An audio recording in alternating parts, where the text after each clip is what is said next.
ক্ষমতায় থাকুক না থাকুক বিএনপি গণমাধ্যমের স্বাধীনতার পক্ষে বলে জানিয়েছেন দলটির মহাসচিব মির্জা ফখরুল ইসলাম আলমগীর। অপতথ্যমুক্ত গণমাধ্যমের ক্ষেত্রে সবচেয়ে বড় বাধা উল্লেখ করে তিনি বলেন, এর বিরুদ্ধে সজাগ না থাকলে গণ অভ্যুত্থানের সুফল ম্লান হয়ে যাবে। জাতীয় প্রেসক্লাবে বিশ্ব মুক্ত গণমাধ্যম দিবস উপলক্ষে সম্পাদক পরিষদ আয়োজিত আলোচনা সভায় স্বৈরাচারের আমলে গণমাধ্যমের ভেতরে ফ্যাসিজম প্রবেশ করেছে তা থেকে মিডিয়া মুক্ত করার তাগিদ দেন এনসিপির আহ্বায়ক নাহিদ ইসলাম। সম্পাদকরা বলেন, স্বৈর শাসনের অবসান হলেও এখনও গণমাধ্যম কর্মীরা নিষ্পেষিত। কামরুজ্জামান রাজীবের রিপোর্ট। বিশ্ব মুক্ত গণমাধ্যম দিবস উপলক্ষে জাতীয় প্রেস ক্লাবে আলোচনা সভার আয়োজন করে সম্পাদক পরিষদ। এতে অংশ নেন বিএনপি মহাসচিব মির্জা ফখরুল ইসলাম আলমগীর, জাতীয় নাগরিক পার্টি এনসিপির আহ্বায়ক নাহিদ ইসলাম সহ বিভিন্ন রাজনৈতিক দলের শীর্ষ নেতারা। স্বাগত বক্তব্যে নিউ এজের সম্পাদক নুরুল কবির বলেন, গণমাধ্যমের স্বাধীনতা খর্বের ক্ষেত্রে রাজনীতিকরাই দায়ী। এই অবস্থা থেকে উত্তরণের সময় এসেছে বলে মনে করেন সম্পাদকরা। গণমাধ্যমের স্বাধীনতা বিপন্ন করবার ক্ষেত্রে রাষ্ট্র এবং রাষ্ট্রের যারা পরিচালক বৃন্দ যেই সমস্ত আইন কানুনের মাধ্যমে এবং এক্সট্রা লিগ্যাল ব্যবস্থার মাধ্যমে গণমাধ্যমের স্বাধীনতাকে খর্ব করা হয়, তার জন্য প্রধানত রাজনীতিকরা দায়ী। 266 সাংবাদিক আজকে খুনের মামলা অথবা ভায়োলেন্ট ক্রাইমের আসামি। এটা আমাদের অসম্মানের কারণ। এটার অর্থ এই নয় যে কেউ কোনো দোষ করেনি। দোষ করে থাকলে তাকে সঠিকভাবে মামলা করে তাকে শাস্তি দেন। পরে রাজনৈতিক দলের নেতারা বলেন, রাষ্ট্র পুনর্গঠন প্রক্রিয়ায় গণমাধ্যমের ভূমিকা জরুরি। গোষ্ঠী স্বার্থে গণমাধ্যমকে ব্যবহার বন্ধ করতে মালিকানার নীতিমালা ও সাংবাদিকদের জবাবদিহিতা নিশ্চিত করতে হবে, কোথাও যাতে একচ্ছত্র ক্ষমতা তৈরি না হয়। মিডিয়া ও ফ্যাসিজমের যে সম্পর্ক বিগত সময়ে ছিল, যদি সেই সম্পর্ক থেকে সেই আদর্শিক আধিপত্য জায়গা থেকে যদি মিডিয়া বের না হয়, তাহলে আসলে এই জুলাই গণঅভ্যুত্থানের পরবর্তীতে আমরা যে মুক্ত গণমাধ্যমের প্রত্যাশা করি এবং জনগণের মিডিয়ার প্রতি যে আস্থা বিশ্বাসের জায়গা, সেটি আসলে সম্পূর্ণরূপে নিশ্চিত হবে না। আপনি একেবারে অবাধ মুক্ত সাংবাদিকতা যদি চান, তথ্যের প্রবাহ যদি চান, তার মানে কোনো ব্যাপারে কোনো নিয়ন্ত্রণ করতে পারবেন না। অন্যের স্বাধীনতাকে ক্ষুণ্ণ না করেই আমার স্বাধীনতার চর্চা। ফলে এর যে সীমা, সেই সীমাকে আমাদের প্রত্যেকের জন্যই ঠিক করা দরকার। এ সময় বিএনপি মহাসচিব অভিযোগ করেন, বর্তমানে গণমাধ্যম ভিন্ন ভিন্ন গোষ্ঠীর স্বার্থ উদ্ধারে কাজ করে, সে কারণে সঠিক তথ্য বাধাগ্রস্ত হয়। বলেন, প্রশ্নবিদ্ধ করতেই বিএনপিকে সংস্কার বিরোধী ট্যাগ লাগানোর চেষ্টা চলছে। আমার কথা বলতে ভয় হয় জন্য আমার এতটুকু কথা একটু কাট করে রেখে দিয়ে কাটপিস দিয়ে আর বাকিটা ছেড়ে দিলাম, বাস আমি আপনার ভারতীয় দোষর হয়ে গেলাম। এই ঘটনাগুলো ঘটছে, এই ঘটনাগুলো যেন না ঘটে সেই জন্য আমাদেরকে সজাগ হওয়া উচিত, সতর্ক হওয়া উচিত। তা না হলে তাদের যে ত্যাগ, এই যে হাজার হাজার ছেলে শিশু প্রাণ দিল, এই যে 15 বছর ধরে প্রায় 60 লক্ষ মানুষ নির্যাতনে ভুগলো গণতন্ত্রের জন্য, সেই পুরো বিষয়টাই কিন্তু আপনার একেবারে ম্লান হয়ে যাবে। আমরা বরাবরই সংবাদপত্রের স্বাধীনতার পক্ষে ছিলাম, আছি এবং ভবিষ্যতে থাকব। বক্তারা বলেন, গণমাধ্যমের স্বাধীনতা ছাড়া কোনো দেশের গণতন্ত্র প্রতিষ্ঠা সম্ভব নয়। শিগগিরই সম্প্রচার নীতিমালা চূড়ান্ত করা হবে বলে জানিয়েছেন তথ্য ও সম্প্রচার উপদেষ্টা মাহফুজ আলম। একই সাথে মিডিয়া সুরক্ষা আইন দ্রুত বাস্তবায়নের আশ্বাসও দেন তিনি। রাজধানীতে বিশ্বমুক্ত গণমাধ্যম দিবস উপলক্ষে টিআইবির আলোচনায় তিনি বলেন, সাংবাদিকদের বিরুদ্ধে হত্যা মামলা পর্যালোচনা করেছে আন্তঃমন্ত্রণালয়ের কমিটি। রাষ্ট্রের বিভিন্ন এজেন্সির কারণেই সাংবাদিকতার স্বাধীনতা যেন খর্ব না হয়, সেজন্য সরকারকে উদ্যোগ নেওয়ার তাগিদ দেন নাগরিক সমাজের প্রতিনিধিরা। আদিন সজীবের রিপোর্ট। সাংবাদিকতার স্বাধীনতা জবাবদিহিতা নিয়ে আলোচনা নতুন নয়।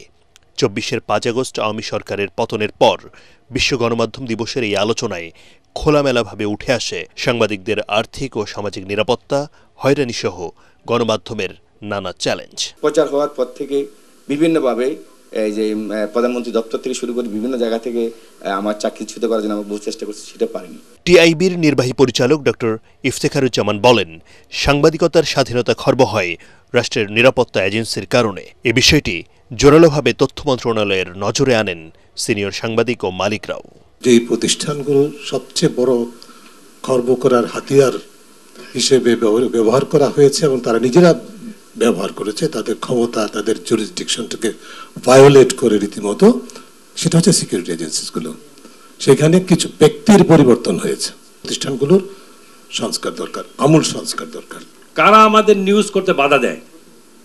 বিভিন্ন সিক্রেট এজেন্সিস। আজকে যে এই যে 16 ধাপ আমি এগোতে পেরেছি, কখন? Because this interim government.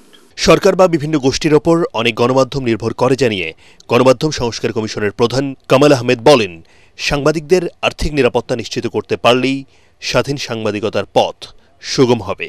আর্থিক নিরাপত্তাহীনতার কারণে কেউ ঠিকাদারি করেন, কেউ কারোর সাথে পার্টনারশিপে অন্য ব্যবসা করেন, এবং সেই ব্যবসায়িক বিরোধ থেকে এই গত 15 বছরে বিভিন্ন সময় বিরোধ হয়েছে, এখন সুযোগ পেয়েছে আপনাকে হয়রানি করার জন্য মামলা দিয়েছে। আমাদেরকে তাই খুব ক্লিয়ারলি চিহ্নিত করতে হবে যে সাংবাদিকতার জন্য কোন মামলাটা হয়েছে, তাহলে খুব স্পষ্টভাবে সেটার বিরুদ্ধে অবস্থান নেওয়া সম্ভব। এই দায়িত্বটা পালন করার জন্যই আমরা কিন্তু কমিশনের কথা বলেছি। এ সময় তথ্য ও সম্প্রচার উপদেষ্টা মাহফুজ আলম বলেন, দলীয় রাজনীতিতে জড়িয়ে পড়ায় সাংবাদিকরাই বেশি ক্ষতির মুখে পড়ছেন। মিডিয়া সুরক্ষা আইন দ্রুত বাস্তবায়ন সম্ভব জানিয়ে তিনি বলেন, মিডিয়াতেও জবাবদিহিতা দরকার। কথা বলেন সাংবাদিকদের হত্যা মামলার বিষয়েও। অযথা বিভিন্ন জায়গায় মামলা হচ্ছে। আমরা অলরেডি আমাদের মন্ত্রণালয় থেকে একটি কমিটি করা আছে, তারা এগুলো দেখার চেষ্টা করতেছে। যে সুরক্ষা আইনের প্রস্তাব করা আছে, আমরা মনে করি এটা ডুয়েবল। এই আইনের কিছু কিছু ধারাতে আরো বেশি আমাদের কমিশনের সাথে একটু বসা দরকার, স্টেক হোল্ডার মিট করে আমরা এই সম্প্রচার নীতিমালাটা হয়তো ফাইনালাইজ করার চেষ্টা করব খুব শীঘ্রই। গণমাধ্যম কর্মীদের হয়রানি বন্ধেও সরকার কাজ করছে বলে জানান তথ্য উপদেষ্টা। আলোচনা যেটা মামলা। মিয়ানমারে গৃহযুদ্ধ পরিস্থিতি স্বাভাবিক না হলে রোহিঙ্গা প্রত্যাবাসনের সুযোগ নেই বলে জানিয়েছেন পররাষ্ট্র উপদেষ্টা তৌহিদ হোসেন। অন্যদিকে মানবিক করিডোর নিয়ে কোনো আলোচনা বা চুক্তি হয়নি বলে সাফ জানিয়েছেন জাতীয় নিরাপত্তা উপদেষ্টা ডক্টর খলিলুর রহমান। রোহিঙ্গা ইস্যুতে রাজধানীতে এক সেমিনারে এসব কথা বলেন তারা। এ সময় নিরাপত্তা উপদেষ্টা বলেন, বাংলাদেশ যখন চীন এবং যুক্তরাষ্ট্রের সঙ্গে সম্পর্ক জোরদার করছে, ঠিক তখনই নানা অপপ্রচার চালাচ্ছে ভারত। বিস্তারিত জানাচ্ছেন সৈয়দ রিয়াজ। একদিকে আলোচনা চলছে রোহিঙ্গা প্রত্যাবাসনের, অন্যদিকে মিয়ানমারের অভ্যন্তরীণ সংঘাতের ফলে আবারও নিরাপদ আশ্রয়ের জন্য বাংলাদেশে আসছেন রোহিঙ্গারা। শনিবার পর্যন্ত কক্সবাজারে আরও 5,000 রোহিঙ্গা অনুপ্রবেশ করেছে। এ নিয়ে নতুন রোহিঙ্গার সংখ্যা দাঁড়িয়েছে 1,18,000। এ অবস্থায় রাজধানীর বিওপি অডিটোরিয়ামে রোহিঙ্গা প্রত্যাবাসন সংক্রান্ত সেমিনারে প্রধান অতিথির বক্তব্যে পররাষ্ট্র উপদেষ্টা মোহাম্মদ তৌহিদ হোসেন বলেন, প্রত্যাবাসনের জন্য মিয়ানমারে তাদের নিরাপত্তা ও অধিকার নিশ্চিত করতে হবে। Is this the conflict that is going on in Myanmar? Is this the conflict that is going to give or bring up an opportunity to resolve this issue? We have to ponder over it, and maybe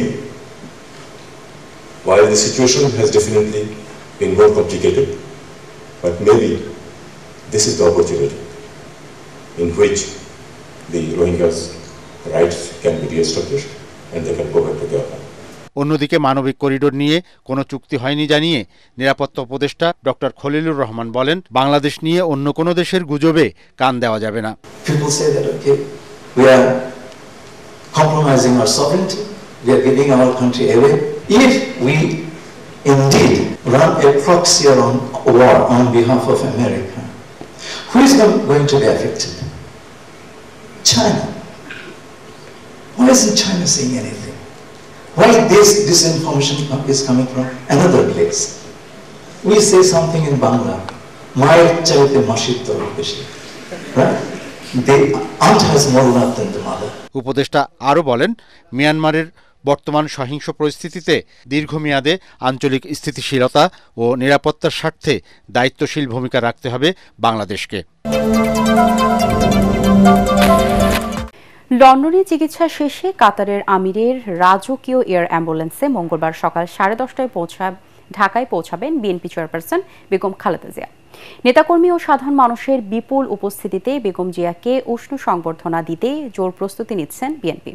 সোমবার Heathrow আন্তর্জাতিক বিমানবন্দর থেকে রওনা দেবেন সাবেক প্রধানমন্ত্রী খালেদা জিয়া। তাকে বিদায় জানাতে বিমানবন্দরে থাকবেন ছেলে তারেক রহমান। বিস্তারিত মুশফিকুর রহমানের রিপোর্ট। নেতাকর্মী ও দেশবাসীর প্রার্থনা এবং অপেক্ষার পালার অবসান ঘটিয়ে চিকিৎসা শেষে 4 মাস পর দেশে ফিরছেন বিএনপি চেয়ারপারসন বেগম খালেদা জিয়া। তার সাথে 2 পুত্রবধূ জোবাইদা রহমান ও শর্মিলা রহমানও দেশে আসবেন। মঙ্গলবার সকালে ঢাকায় পৌঁছালে বিমানবন্দরে দলীয় প্রধানকে স্বাগত জানাবেন বিএনপি মহাসচিব মির্জা ফখরুল ইসলাম আলমগীর সহ দলের স্থায়ী কমিটির নেতারা। বিমানবন্দর থেকে গুলশানে নিজ বাসভবন ফিরোজায় যাওয়ার পথে বেগম খালেদা জিয়াকে সড়কে দাঁড়িয়ে জাতীয় ও দলীয় পতাকা হাতে স্বাগত জানাবেন নেতাকর্মীরা। বিমানবন্দর এবং মাননীয় চেয়ারপারসনের বাসভবনে আকস্মিকভাবে সেখানে প্রবেশ করবেন না। সকল নেতাকর্মী দলীয় পতাকা এবং জাতীয় পতাকা হাতে রাস্তার একপাশে দাঁড়াবে। মাননীয় চেয়ারপারসনের গাড়ির সঙ্গে মোটরসাইকেল এবং হাঁটা চলাচল করা সম্পূর্ণরূপে নিষেধ করা হয়েছে। সুশৃঙ্খলভাবে বিপুল উপস্থিতি নিশ্চিত করার মাধ্যমে দলীয় প্রধানকে স্বাগত জানাতে যৌথ সভা, মতবিনিময়, কর্মী সভার মাধ্যমে প্রস্তুতি সারছেন বিএনপি ও অঙ্গ সংগঠনের নেতাকর্মীরা। বিমানবন্দর থেকে গুলশান পর্যন্ত সড়কে কোথায় কার অবস্থান হবে তারও নির্দেশনা দিয়েছেন নীতি নির্ধারকরা।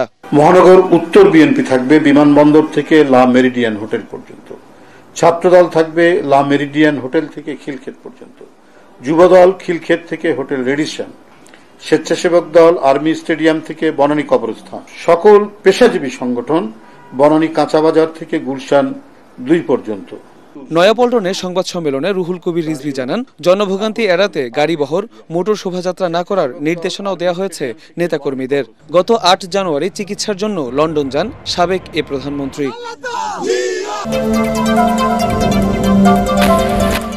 রাজনৈতিক দলগুলোকে ঐকমত্য গড়তে নিজেদের মধ্যে আলোচনার আহ্বান জানিয়েছেন জাতীয় ঐকমত্য কমিশনের সহসভাপতি আলী রিয়াজ। তিনি বলেন, মৌলিক বিষয়ে ঐকমত্য তৈরি করতে হলে সবাইকেই কিছু না কিছু ছাড় দিতে হবে। সংসদ ভবনের এলডি হলে 12 দলীয় জোটের সাথে বৈঠকে এসব কথা বলেন তিনি। এ সময় 12 দলীয় জোটের প্রধান মোস্তফা জামাল হায়দার বলেন, দ্রুত সময়ের মধ্যে ন্যূনতম সংস্কার বাস্তবায়ন করতে হবে। রাশনা দাসের রিপোর্ট। রবিবার সকালে সংস্কার প্রস্তাব নিয়ে 12 দলীয় জোটের সাথে আলোচনা করে জাতীয় ঐকমত্য কমিশনের সদস্যরা। স্বাগত বক্তব্যে জাতীয় ঐকমত্য কমিশনের সহসভাপতি আলী রিয়াজ জানান, 15 দিনের মধ্যে প্রথম ধাপের আলোচনা শেষ হবে। ঐকমত্য গড়তে রাজনৈতিক দলগুলোকে সহযোগী শক্তিগুলোর সাথে আলোচনা করার আহ্বান জানান তিনি। ঐকমত্য তৈরি করতে হলে সবাইকেই কিছু না কিছুটা ছাড় দিতে হবে, সবাইকেই আমাদের এক জায়গায় আসতে হবে। আমরা সব বিষয়ে একমত হতে পারবো না, কিন্তু রাষ্ট্রের পুনর্গঠনের জন্য যে মৌলিক জায়গাগুলো, সেখানে আমাদেরকে একমত হয়েই বাংলাদেশকে এগিয়ে নিয়ে যেতে হবে। আলোচনা শেষে সাংবাদিকদের সাথে কথা বলেন 12 দলীয় জোটের প্রধান মোস্তফা জামাল হায়দার।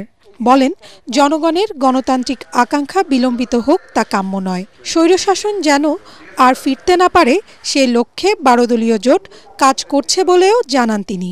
আমরা সংস্কার চাই, সংস্কার করার জন্য এই সরকারের যে পদক্ষেপ তাকে আমরা সাধুবাদ জানাই।